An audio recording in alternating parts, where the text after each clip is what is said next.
Hi guys, I'm here with some tips and tricks for the laundry room. Welcome to my laundry room. Woo! So this can be useful just for general spring cleaning, which I do try to do at least once a year. But it can also be useful if you've ever had the experience of pulling out the dryer trap to clean the lint and hearing clunk, clunk, clunk, clunk, clunk.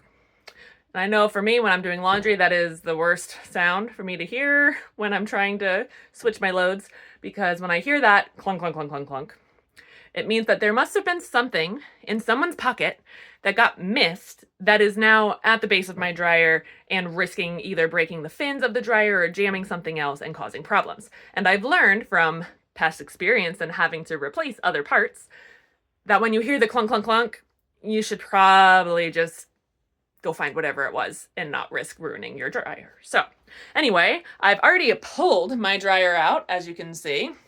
And now I'm going to show you how to clean out the back of it. Whether it's for finding whatever happened to be left in someone's pocket, or if it's just for spring cleaning. You would be surprised how much stuff is in there.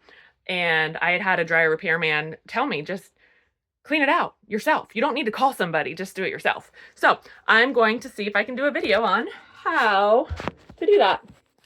So we are going to start by hopefully somewhat gracefully climbing up and over to get behind the dryer. All right, here we go. Hi. I would recommend you bringing a dust buster, clean out all the garbage that's behind your dryer. I did already do that before I started the video. Also, you're going to want a screwdriver, preferably one that also has the tip for the hex screws. That's going to be very helpful. And you're going to want a Phillips and a flathead. So I'm going to start by taking the hex screw. Now, every dryer is different. I have a Maytag Commercial Bravos. So this might not be applicable to yours at all, but there might be some overlap as well. So if you look at the back of your dryer, you're going to see the back panel, the metal panel. It's just a piece of metal. And there's going to be screws down the sides, normally up towards the top. And then on the other side, you're going to want to undo all of those screws and have a safe place to put them so you don't lose them or have them roll under your washer or dryer, because it's no fun to have to go running around looking for those. So you'll bear with me for a minute. Don't mind the ruckus and the noise while I take my screws off.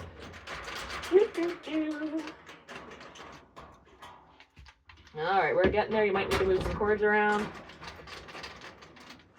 All right, and then also one other thing, you can do it before you start taking off the panel. Honestly, it's probably best to do it before you take the panel off. So I'll just pause what I'm doing and do that. But just like any appliance when you work on it, unplug the plug. Where's the plug? There it is. Yep, unplug that for safety purposes. And all the times I've done this, I probably have forgotten to unplug it multiple times. Once I did send sparks flying when I accidentally touched wires. So yeah, it's probably better safe than sorry to go ahead and unplug that. All right, let me get my other hand. Sometimes they don't always line up super well and they jam a little bit. All right, there we go. Then the other part you're gonna have to do, if it's loose, it'll come off on its own. Mine just did. You're gonna need to take the hose piece off. Normally they have a flathead screw right here that you just unscrew a tiny bit. It will loosen it and you can pop that hose right off.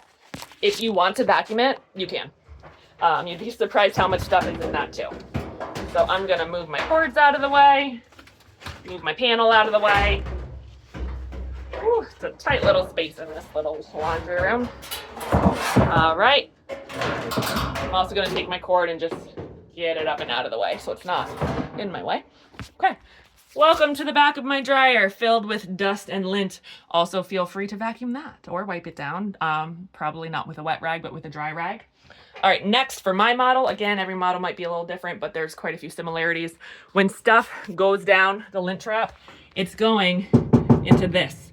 So this part needs to be removed so we can see what's going on in there. Most of them, if you pull out your lint filter, you're going to expose screws. That's when you're gonna need your screwdriver again. Mine needs a Phillips. I'm gonna put my Phillips on. Okay. See the screws there? Now I always forget, there's a set here and a set here. Only one set needs unscrewed. I always forget which one. So I'm gonna start with the top one And if that's the wrong one, I'll just put those screws back and take the other ones off. It's really not about which one's right or wrong. It's about which one allows more leverage so I can move the parts that I need to move.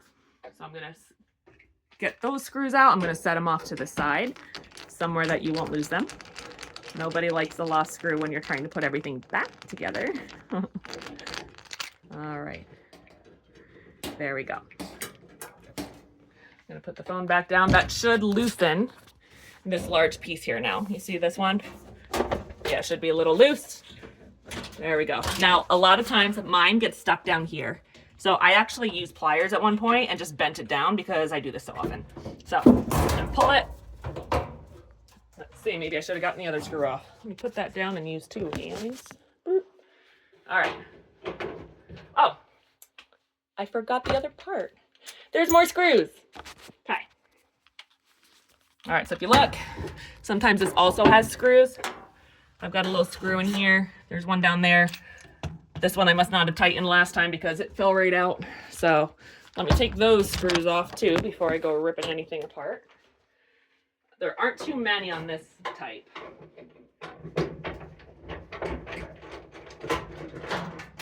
There we go, that works better. 1, 2, 3, 4. There we go. Now my piece is loose. I'm gonna remove it with a little finagling and some angling. Okay. Now come see what we've got going on in this tight little spot. I've removed the piece out far enough that I have exposed more of the back of my dryer. So there's a bunch of lint here that I can, where'd it go? I can go ahead and clean some of that out if I want, vacuum it up later.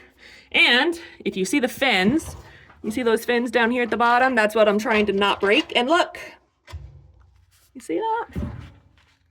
That's what made the clunk, clunk, clunk. And it was wedged right in my fins that if I had tried to run my dryer again, it would have broken a fin. And then I'd be replacing a part because if you break one fin, the dryer doesn't work anymore. And amazingly, oh, one tiny screw in there. The tiny ones don't do a whole lot. And that was it. I just saved my dryer. So if you hear the clunk, clunk, clunk, clunk, clunk, it's worth taking things apart and checking it out before you run it again. Also, happy spring cleaning. It's a great way to get all the lint out and just vacuum anything you see. So that's it. I'm not gonna bore you with putting it back together, but I'm gonna go ahead and finish the video and put my dryer back together and get the next load going in the dryer. All right, well, I know this is kind of a random video for me, but I hope it helps somebody out there who either needs to spring clean or needs to save their dryer from having a broken fin from screws that get stuck in it. So also props to my husband. I couldn't have done this video without him because it was his screw. So anyway, love you, honey, if you're watching this. Bye.